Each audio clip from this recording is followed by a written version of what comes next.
السلام عليكم ورحمة الله وبركاته. أهلا وسهلا بيكم يا جماعة في فيديو جديد. محتاجين نتكلم في كام نقطة مهمة جدا جدا جدا، وأنا الفيديو ده هحاول على قدر الإمكان مخلوهوش تكنيكال قوي، على قد ما أنا عاوز يعني أفيد بيه الناس اللي هي بتروح ترمي عربياتها، وبتروح بالتلات والأربع أيام، وبتسيب الصنايعية والميكانيكية شغالين فيها وهم ما يعرفوش إيه اللي بيحصل في العربية. طيب بالأخص هنتكلم في الفيديو ده عن موضوع حساس قوي، هو الزيت بتاع الفتيس. وممكن الكلام اللي أنا هقوله ده هيزعل ناس كتير قوي مني، بس دي الحقيقة اللي حضرتك لازم تعرفها، وعلشان ما يتضحكش عليك، وعلشان الناس اللي بتشتغل في الشغل اللي مش احسن حاجة او الشغل الشمال ده تبتدي تتعظ او تبتدي تفهم ان اللي هي بتعمله ده غلط، وان اللي بتعمله ده بيأذي ناس تعبانة في الفلوس بتاعتها دي. طيب باختصار بسيط انا هتكلم في الفيديو ده عن الجير بوكس الاوتوماتيك او الاوتوماتيك ترانسميشن. مش هتكلم على السي في تي، ولا هتكلم على الدول كلاتش، ولا هتكلم على الاي ام تي، ولا هتكلم على الايزي ترونيك، ولا هتكلم على المانوال، ولا هتكلم على اي نوع غير هو الجير بوكس الاوتوماتيك. سريعا، الجير بوكس الاوتوماتيك ده عندك بيتكون من مجموعة او وحدات كوكبية من التروس: البناناتري جير والصن جير والرينج والكارير ومجموعة الكلاتشات. كل الوحدات دي لما بتتحد تتحط في مكان واحد بتعمل لي الجير بوكس الاوتوماتيك. سريعا، انا المفروض حضرتك عارف ان وظيفة الجير بوكس ده ان هو الحركة بتجيلي من الموتور، الجير بوكس بيعمل لها نسبة تخفيض او جير ريشيو علشان يبدأ يطلعها للكبالن، والكبالن تبدأ تدور بيها العجل.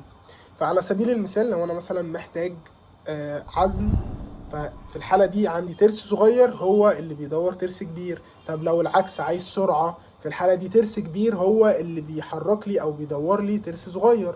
حلو جدا. انا بقى هتحكم في التروس ده امتى يشتغل، وده امتى يتحرك، وده امتى يدي لده، وده امتى ما يديش لده، عن طريق حاجة اسمها الكلاتشات. الكلاتشات دي عبارة عن رنجات، اسطوانات معدنيه، بيبقى لونها سيلفر، في منها بيبقى لونه بتتحط سيلفر فوقيها اسود، بعديها سيلفر، بعديها اسود، بعديها سيلفر، وبعديها اسود، وهكذا. بتبقى عندي في كلاتشات السنون بتاعتها داخليه، وكلاتشات السنون بتاعتها خارجيه. مش عايزين نتعمق او نخش تكنيكال قوي في القصه دي، بس انت افهم دلوقتي ان اللي بيتحرك لي ان الترس ده امتى يشتغل ويعشق مع الترس الكبير، وامتى الترس الكبير ده يشتغل ويعشق مع الترس الصغير. اللي بيتحكم لي في الموضوع ده هي الكلاتشات دي. طيب مين اللي بيتحكم لي في الكلاتشات دي؟ اللي بيتحكم لي في الكلاتشات دي هي ضغط الزيت. ضغط الزيت اللي جوه الجير بوكس. الزيت لما بيجي يضغط على الكلاتشات دي، نفترض ان دي الكلاتشات وده الزيت، الزيت بيجي يضغط على الكلاتشات دي، فالكلاتشات دي تمسك في الترس او الجير اللي عليه الدور، سواء السرعه الثانيه بقى او الثالثه او ايا كان، تمسك فيه، فبالتالي تنقل له الحركه، او بالتالي هي اللي تخليه ماسك في الانبوت شافت اللي هو جاي من بره، اللي واخد حركه دايما، وهو اللي يبتدي يتحرك الترس اللي عليه الدور ده. طيب اللي بيتحرك لي بقى في مسار الزيت ده مين؟ حاجه اسمها الفالف بودي او مجمع البلوف او البودي بلف، شوف انت بتسميها ازاي. الفالف بودي ده عباره عن مفاتيح او سيلينويدز. السيلينويدز دي بيجي لها اشاره كهربائيه من الكنترول بتفتح. انا دلوقتي ده سيلينويد جات له اشاره كهربائيه، فتح. الفتحه بتاعته دي بيسمح بمرور زيت.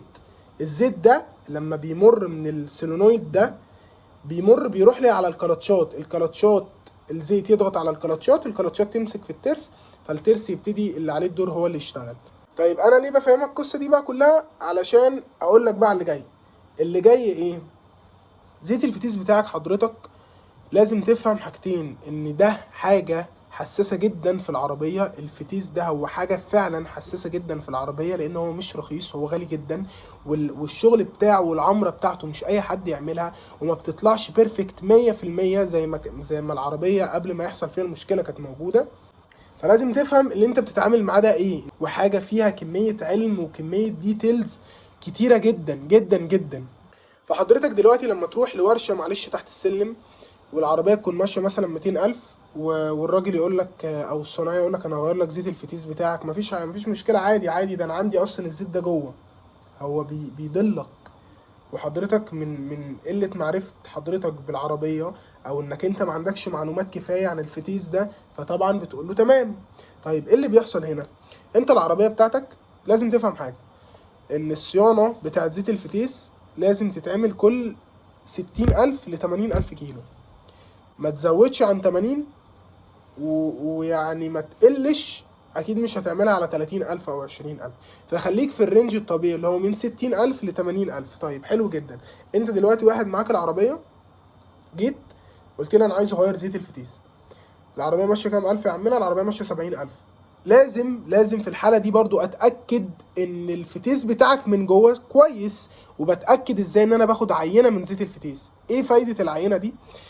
حضرتك انا قلت لك ان التروس عندك من جوه، هي انت عندك تروس حديد عماله بتاكل في بعض، فلازم زيت يعمل كذا حاجه.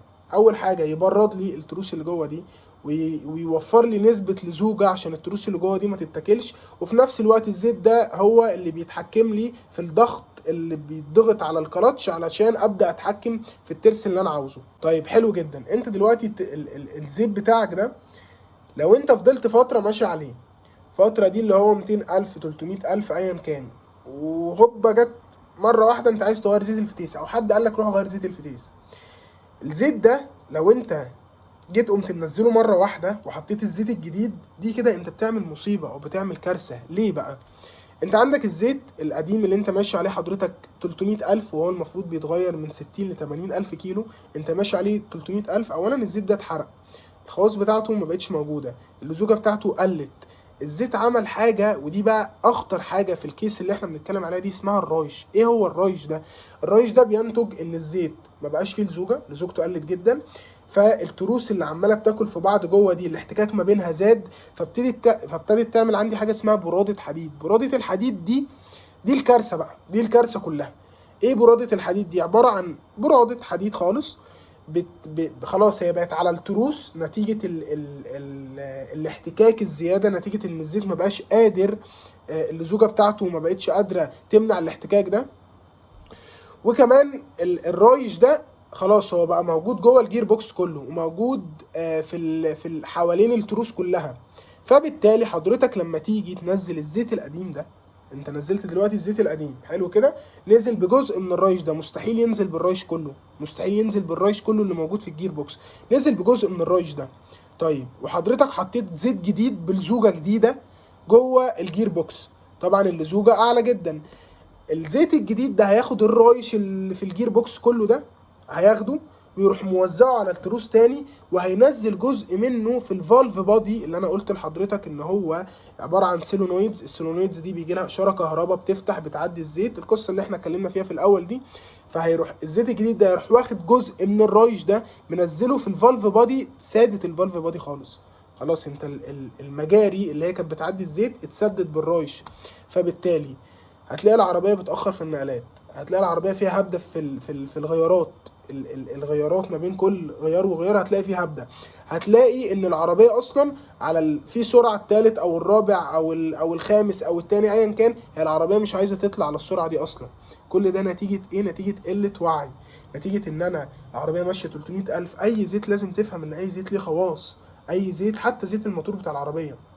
زيت الموتور بتاع العربيه انت لو فضلت حطيت زيت 10,000 وفضلت راكن العربيه سنتين ما بتتحركش بالعربيه، لازم تغير الزيت، لازم تغير الزيت. الزيت ده ليه خواص معينه بيفقدها.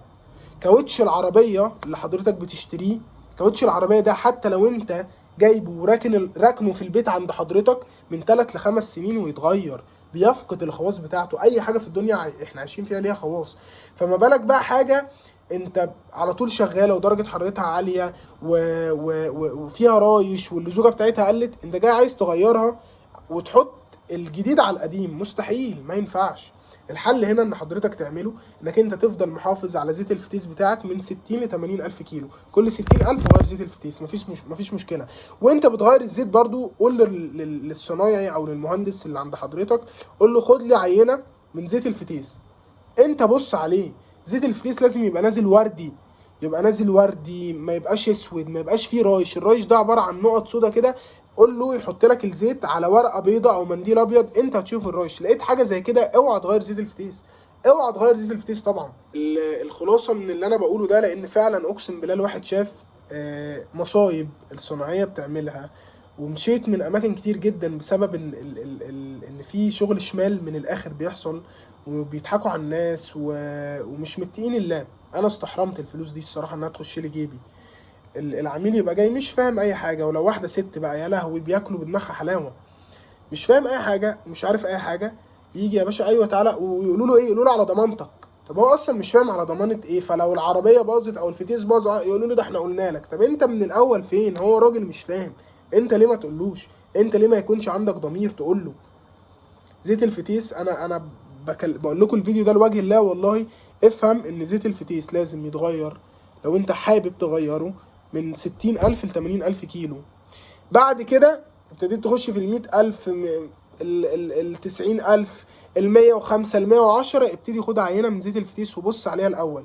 لو الزيت اسود وسخ فيه رايش، ما تغيرش زيت الفتيس، ما تغيرش. لان هتغير زيت الفتيس من هنا اقسم بالله اسبوع شهر بالكتير قوي هتلاقي العربيه جابت فتيس. طيب في الحاله دي نعمل ايه لو لقينا ان زيت الفتيس بتاعنا في مشكله او في رايش؟ في الحاله دي انت بتفضل ماشي عادي جدا بالجير بوكس بتاعك عادي جدا لحد ما يجيب عمره، لحد خلاص ما الفتيس يبوظ خالص، نتيجه بقى خلاص الزيت ما بقى ميه جوه، وما بقاش فيه اصلا احتكاك، وما بقاش فيه اي حاجه، والدنيا بقت بايظه خالص جوه. فساعتها بتجيب فتيس استيراد او تعمر الفتيس ده. طب هل القصه دي بتيجي على طول؟ لا طبعا.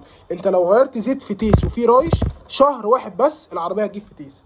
طيب لو ما غيرتوش وفضلت ماشي عليه، العربيه ممكن تقعد معاك الفتيس ممكن يقعد معاك 5 6 سنين، مفيش اي مشكله، مفيش اي مشكله، ومش هيحصل حاجه، والفتيس مش هيبوظ.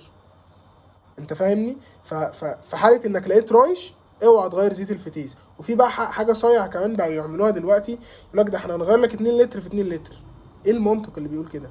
يعني ايه اجيب زيت وسخ، معلش انا اسف في الكلمه دي، جوه الجير بوكس، احط عليه زيت نضيف فكده انا تمام، بعديها بشويه بيومين 3 اروح منزل ال2 لتر القدام واحط 2 جداد تاني؟ طب هو انا ايش ضمني ان اللي نزل ده الجديد؟ هما كله اتخلط ببعض، الجديد اتخلط بالقديم، هنزل 2 لتر.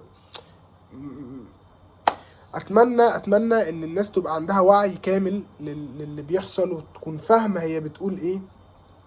وانا بقول لكم ان المجال بتاع العربيات ده فعلا مجال سيء للغايه الا من رحم ربي طبعا. لازم الناس تبقى فاهمه هي بتودي عربياتها لمين، بتعمل عند مين، الناس اللي بتوديهم عربياتها دي عندها امانه ولا لا. يفضل ان انت لو هتغير زيت الفتيس بتاعك تغيره بالجهاز، احط لكم الصوره بتاعته. واخر حاجه، ما تخليش حد يضحك عليك، ما تخليش حد يبيع لك سمك في ميه. الصنايعيه بتوع العربيات الا من رحم ربي، مش عايز اظلم حد، هم اجدع ناس يقولوا اي حاجه، اجدع ناس يشقلطوا اي حاجه. هم مش عاوزين حاجه منك غير فلوسك بس. ف الا من رحم ربي طبعا، عشان بس محدش يزعل مني. فدايما خليك ناضج، وخليك ناضج في موضوع العربيات ده قصدي يعني، وخليك عندك وعي باللي بيحصل في عربيتك ايه، وما ترميش عربيتك لاي حد كده. اتمنى الفيديو ما يكونش طول عليكم، معلش دول كانوا كلمتين من القلب كده كنت محتاج اقولهم. لو الفيديو عجبك واستفدت منه اعمل لايك على الفيديو واشترك في القناة، وشكرا.